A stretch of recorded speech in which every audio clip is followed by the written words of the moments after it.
In an event of merger and acquisition, ideally, both the parties, the predator company and the target company, will be ended just like a happy marriage couple. Both parties will come together and enlarge and enhance the scale of the operations of businesses, enjoying the synergy effect, let the combined entity grow and become more prosperous.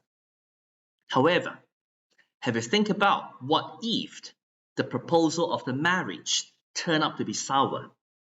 Predator companies would have the intention to acquire the target company. Unfortunately, the target company would not be willing to let go the ownership to the predator.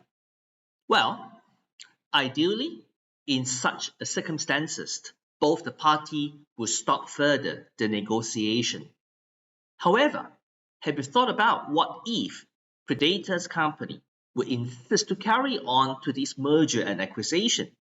Then this would become a hostile or unfriendly merger and acquisition. As a target company, what can we do? And how do we help the target company to stop such unfriendly merger and acquisitions from happening? And the answer is we need to think about ranges of defense strategy. The purpose of this video is to show you how are we to tell whether this tactic or this strategy is workable. Hello, my name is Tze Kang, the expert tutor for advanced financial management. This topic explainer is about effectiveness of defense strategies against hostile merger and acquisition. In this session, references will be made to ranges of ACCA resources, especially it comes from Study Hub. For learning purpose, you are advised to refer to the relevant chapter for this topic explainer. It can be found in Chapter 8, Merger and Acquisition, in particular, Section 8.5. For practice, students are advised to make an attempt to quizzes pertaining to the respective chapter, and also series ranges of practice questions. Some of it are exam format revision questions, whereas some others are other form of revision questions as well as study questions. Finally, upon completing the learning, it would be good to recap knowledge by revisiting terminology and explanation via the flashcard. Last but not least, ranges of key resources from technical articles, practice platform, and exam report will be highly recommended that used for learning purpose to enhance and maximize the effectiveness of learning. In this part of video, I will start going through and discuss what exactly hostile merger and acquisition is all about, and how would target company in responding to such an unfriendly and hostile merger and acquisition by exploring ranges of defense strategy. How do we assess whether the strategy is workable, and at the end, would it help to stop such unfriendly merger and acquisitions from taking place? So guys, at the end of this video, demonstrations were made by discussing and exploring the way in dealing with some of this area based on selected past exam questions. To understand a hostile merger and acquisition, M&A, it will start with the presence of a company by the name victim or target company, which are largely referring to companies that perform exceptionally well both financially and operationally. This company are likely to also grow fast. And last but not least, this company may possess some exclusive resources, skill sets, intellectual property, and many other precious resources. All these represent the strengths of a company, and these strengths would form the source of attraction that make this company to be a target of a merger and acquisition by a larger size of corporation such as conglomerates. Let's take, for example, such conglomerates is termed predator company, P, Should this offer or intention has been brought to the awareness of shareholder of target company T, what could be the response from the shareholders and the board members of T? Firstly, should the deal and offer were receptive by the team member in T, these merger and acquisition are largely termed as a friendly merger and acquisition. And the rest of the process will just go on as normal with the negotiation, striking a deal, and let's get the companies come together. However, if the deal offered is not receptive by the board member and the shareholder of company T, in other words, if T is against such merger and acquisition, particularly if the intention is unfriendly. And what makes M&A unfriendly? Well, that could be due to an unwillingness to sell, or the offer is simply underbid. Last but not least, the deal is simply unattractive. With these features, it then makes up a hostile or unfriendly merger and acquisition. So, once T company would have received such an unfriendly deal, what can one do to stop this from happening? And these are all happen by adopting a suitable defense strategy. In a way, I may call this as self-defense strategy. Guys, what can company T, target company, do to prevent from such hostile merger and acquisition? Here are the ranges of defense strategy that serve the following motives largely. Well, looking at the 6 main motives, all these are believed that will be able to stop an unfriendly M&A from going through. Firstly, the motive is to reduce the attraction of the target company. Hopefully, we will get away from the attention from the predator company in taking over company T. The second motive is simply to increase the barrier, the difficulties in gaining the significant control in company T. These two motives are largely applied and suitable to be applied when before the bid is being received by target company. So what do we mean by that? What exactly are the strategies that served the two motives? Let's take a look at it.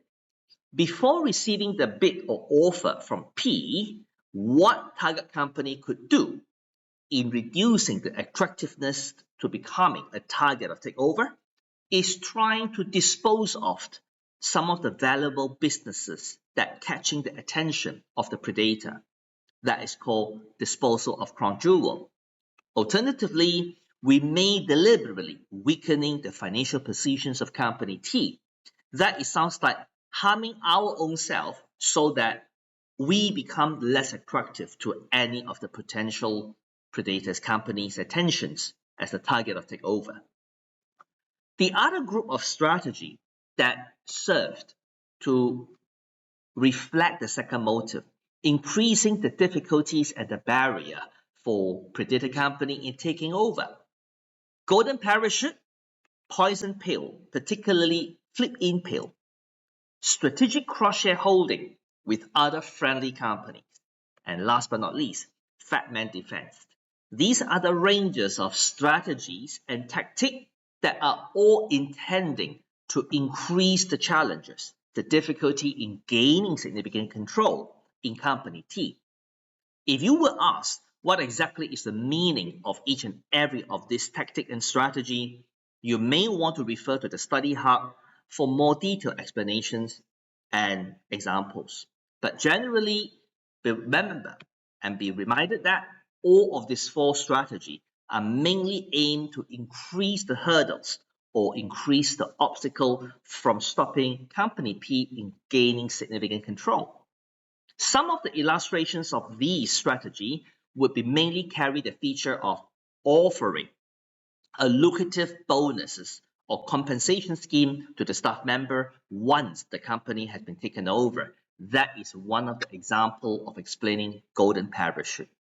So guys, spend some time, go through the study hub, read up the rest of the detail. Apart from the first two motives, how about some other motives that may be held to stop and prevent from a hostile merger and acquisition? Motive 3, it is to reduce the financial benefits for predator company. In other words, it is to make the entire corporate deal less viable. 4, encourage the shareholder of target company to reject the offer from the predator. 5th, the best defense, I'm sure you must have heard of that, is to attack, fight back. Last but not least, render the merger and acquisitions to violate laws and regulations could be the last resort. So guys, these 4 motives, however, will be worth considering, especially when after receiving the bid or the offer from company P. Well guys, let's take a look at ranges of strategy that serve the 4 motives at one glance.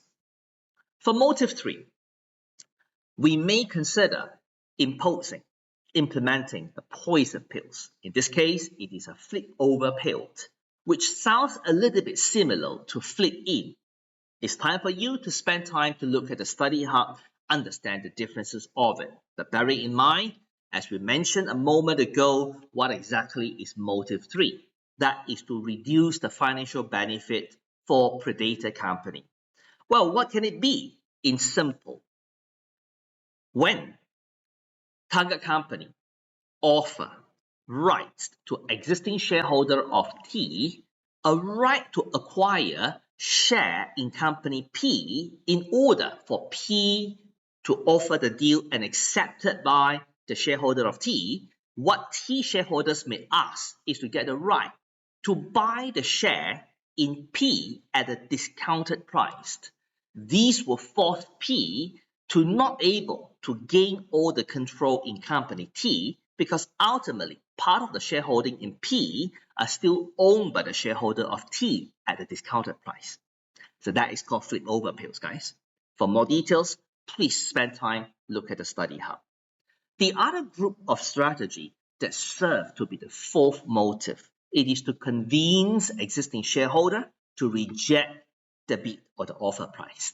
Or if the existing shareholder is having a strong intention, a strong reason to sell the share, instead of selling the share to the unfriendly predator company, we may want to advise the shareholder of T selling the share to a friendly predator. In other words, we look for a white knight to take over the share from the shareholder who intend to sell it.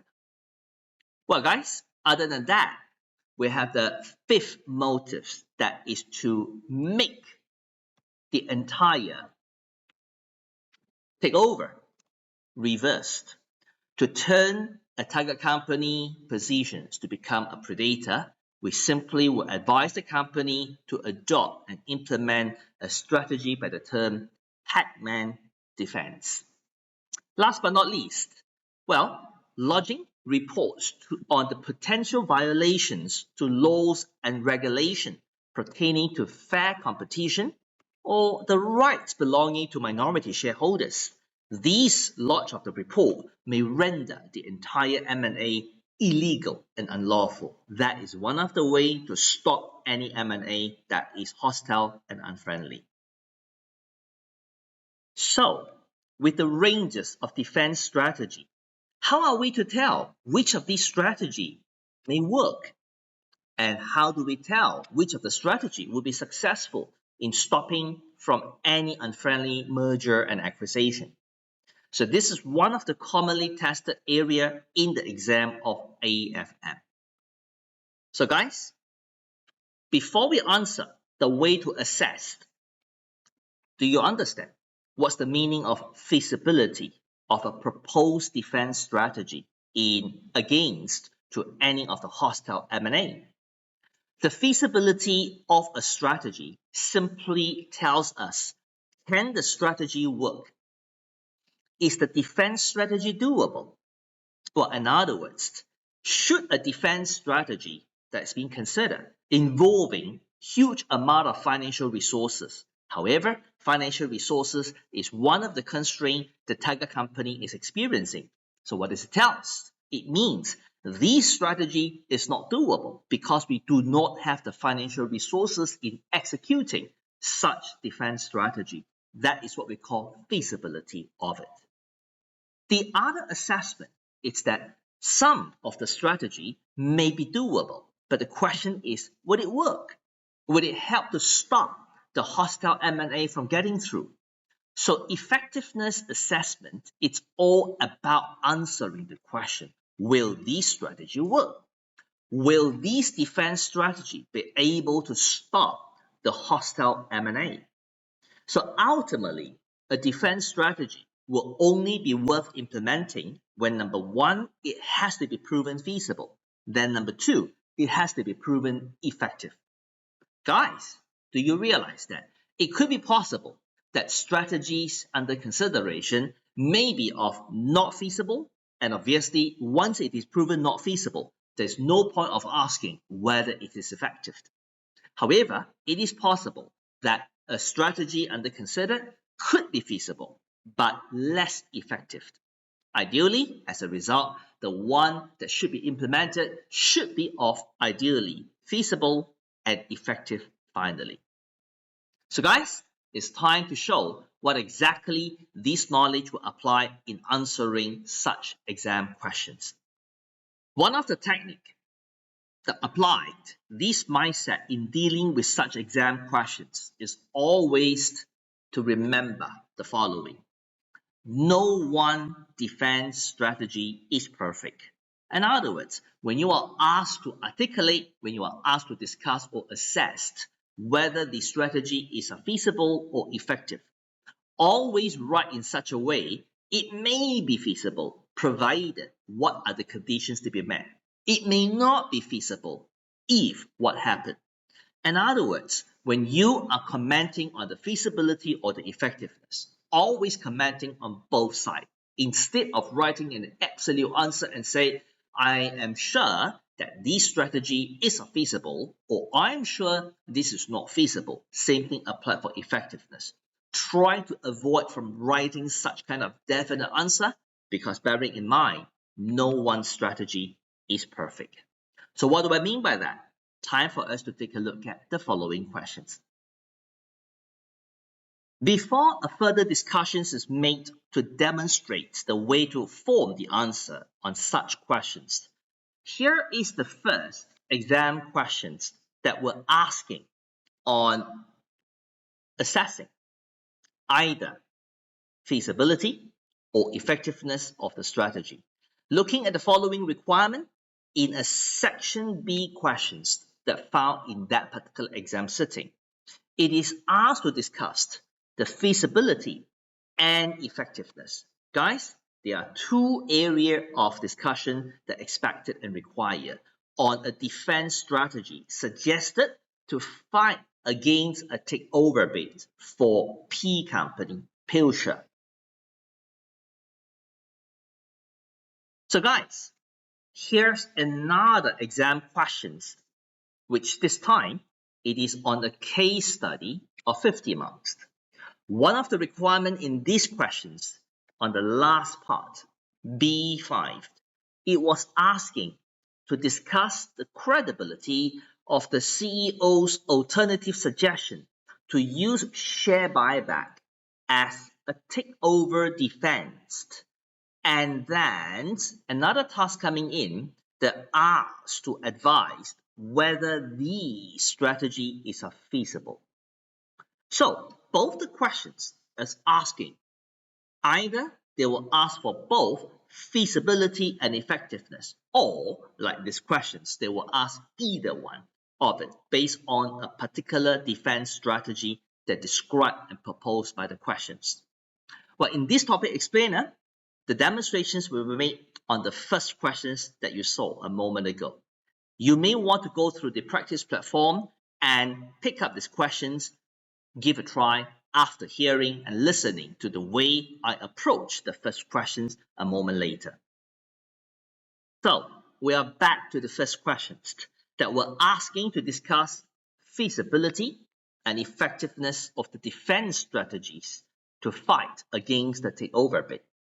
Well, guys, spend some time, take a look at the requirements, and get the setup done on the word processor as what you may have learned in some other parts of the topic explainer video. Then spend some time, read through thoroughly on each of the exhibit, pick up the relevant information pertaining to part C of the questions. Here are the extracts of the exhibit. For the first exhibit, pause the video, spend some time, read through what is in here. And guys, what do you notice? In the first of these exhibits, talking about Garnet Company, well, the first paragraph tells us how successful this company is based upon the nature of businesses that is in training sector.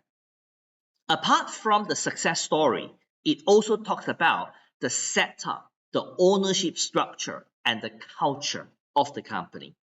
These are the crucial information for you to understand the background of Company G before generating idea in answering the questions on Part C a moment later.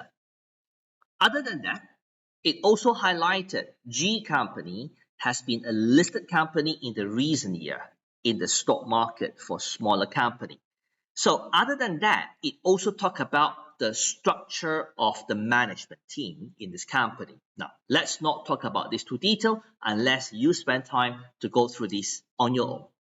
Apart from that, the intention of the executive directors team of Company G is looking forward for opportunity to expand, to grow the company. And what they would like to do is to make use of the strength that this company already have on e-learning package to expand into other courses which they are not into that.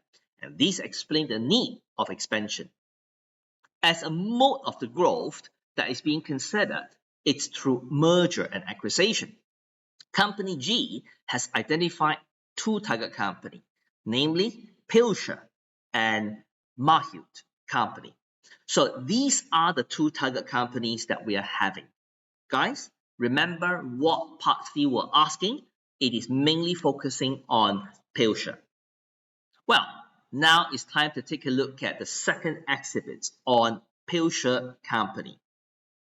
Pause the video as usual, spend some time, go through the detail of it.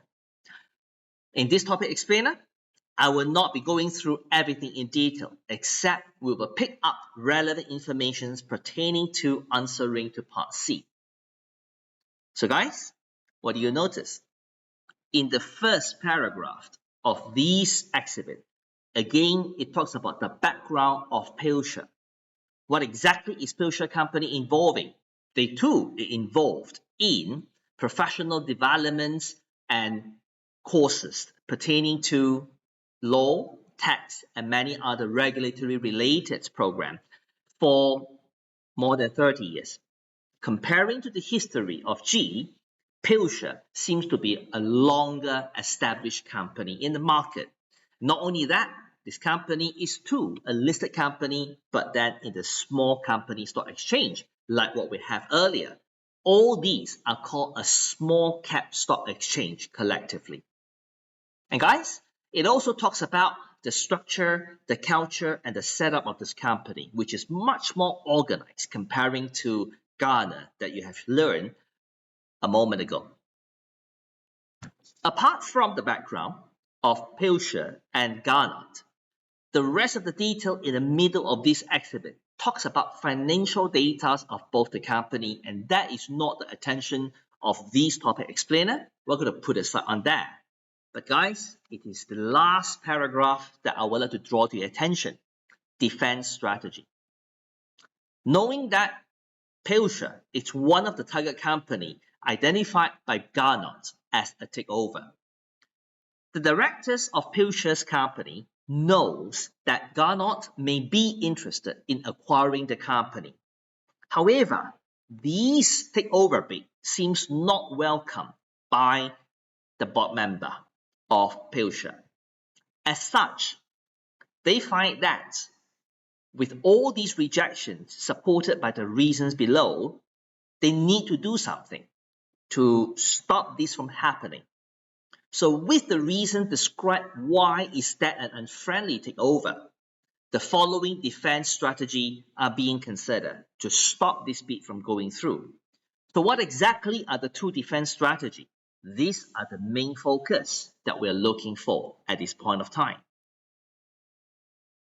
Firstly, it is to seek an alternative, which is a more welcome bidder for Pilcher. So guys, what do we mean by that? Instead of selling the share to Garnot, why not we sell the share to a friendly bidder? That sounds to be like a white knight that you're looking for. And this is one of the tactics that was described a moment ago. The other tactic or strategy that's being considered is Pilcher making a counter offer to acquire Garnot. Well, that seems to be a reversal, changing your role from a target to become a predator company. That is what we mentioned as the motive. The best defense is attack. That is exactly the second strategy that will be considered. So, with all this information, how are we go on to plan out the answer? Before the answering, guys, just for knowledge purpose, that is the third and the final exhibit that relating to the second target company, Mahute M Company. Well, obviously, this information is served to be little relevant to part C. As such, I'm not going to talk about this in more detail, but at least that is something I would like to draw to your attention.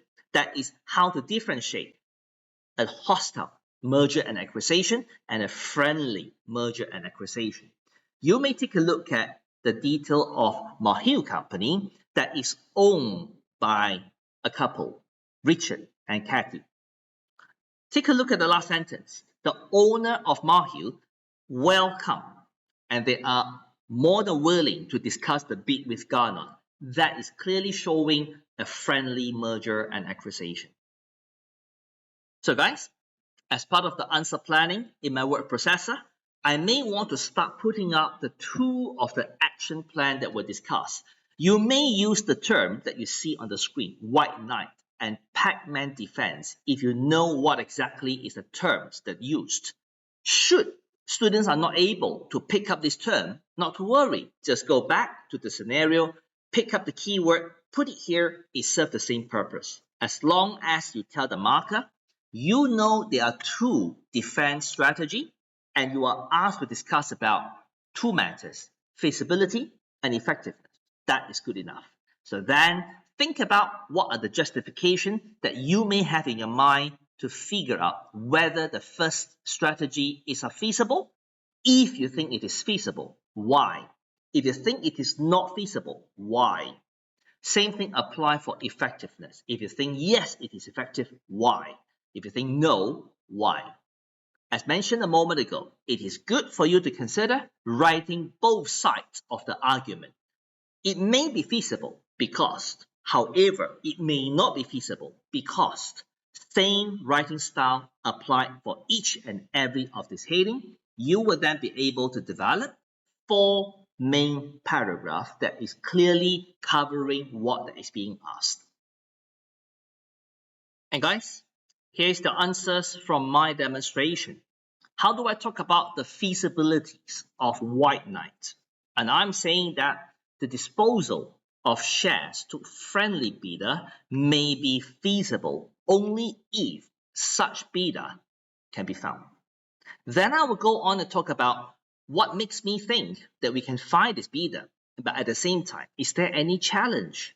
So going on further with the justifications given on the long history of the establishments of the company, as well as with a strong branding, that may not be too much of a major issue to attract attention on any interested bidder, especially who are friendly. However, the main challenge and the reservations on it will be to look out for these bidder that is of number 1, friendly, number 2, it has to be of sizable. That isn't an easy job, particularly in a small cap stock exchange. So that would be my main reservations on whether this strategy is workable. And then whether it will work, whether it will help to stop the hostile takeover. Here is my answer.